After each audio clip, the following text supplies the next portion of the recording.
to my developer commentary for my Semester 2 framework project. So for Semester 2 I decided to go with a sci-fi ship-based level using a similar level pack to the one from last semester. So one of the first things I made was a objective system that can be seen in the top left. This allows the game to provide the user with what their current objectives are, as well as a bit of sort of commentary or story surrounding what's happened, and it contains some other features you'll see later. One of them is the little banner at the top of the screen. That took a rather long time to create, and it had quite a few issues. I had to get involved with the UMG editor and some animations for that.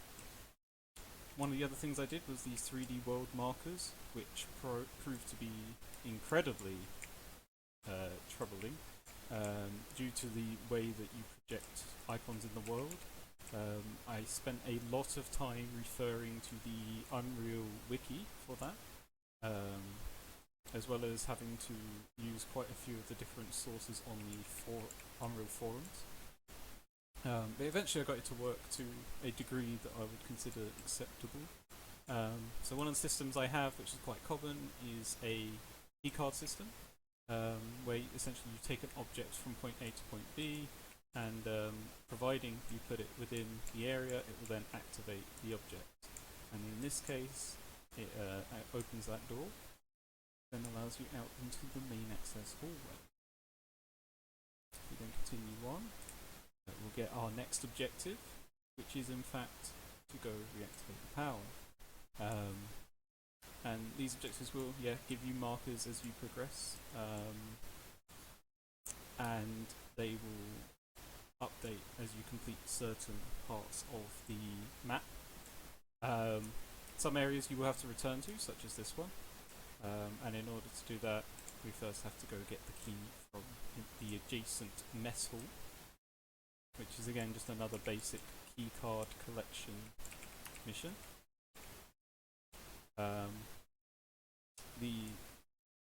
A lot of the troubles I had in this system were setting it up in such a way where it was easily usable for multiple different systems, or multiple instances, which required me to do things like use a lot of variables that were instance editable, and to carefully consider what information I was giving to what actors.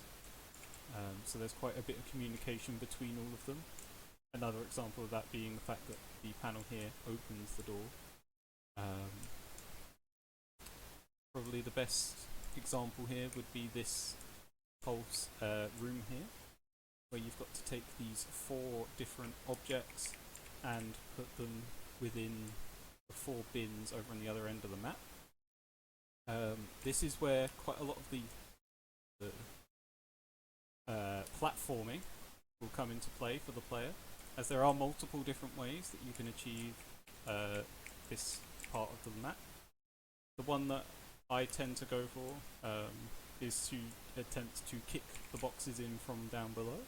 However, you can also, if you want to cross across the scaffolding, that is an acceptable way of doing it, as they do all have things like ledge grab volumes, so that it makes it a bit easier for you to traverse.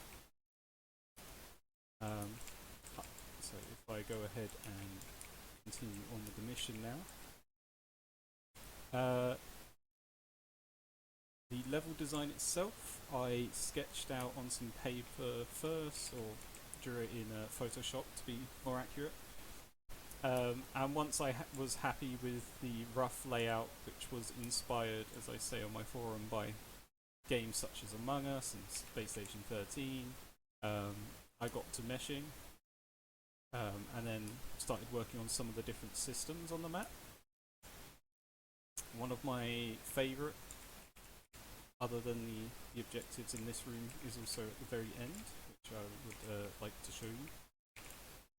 Otherwise, it's a fairly simple level. I didn't want to add anything that's too complex, because otherwise we would be looking at an insanely large runtime, not to mention that not everyone is that capable of playing more difficult levels.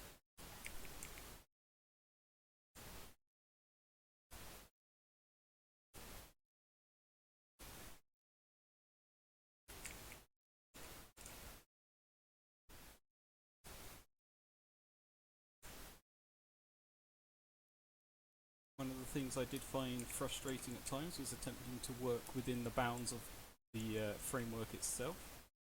Not as an insult to anything that has been made by the staff team, but more from a case of Unreal sometimes not allowing functions to work quite how you wish they would.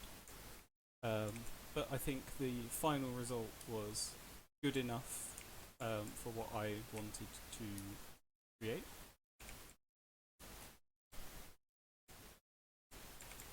So if we just go ahead and insert the last blue canister now. There we go. With that, all 4 of the injectors are filled. And I can now go ahead and exit.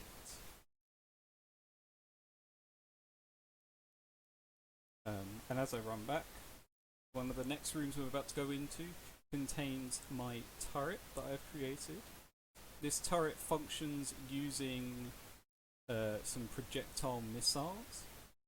These were designed to work in a swarm-like fashion. Go.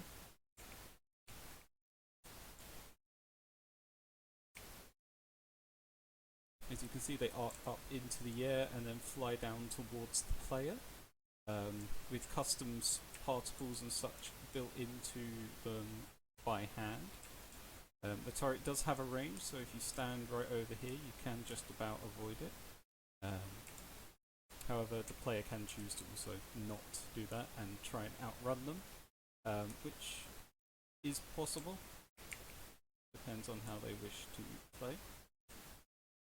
So then in the one of the final rooms, we have the artillery. So this is the final of the 3 key cards. Let's carry this across. Alternatively, you can try and do some tricks to speed up your run, such as threading it through pipes here. And once we bring this over, activate the console, we then merely return to the bridge to end the level.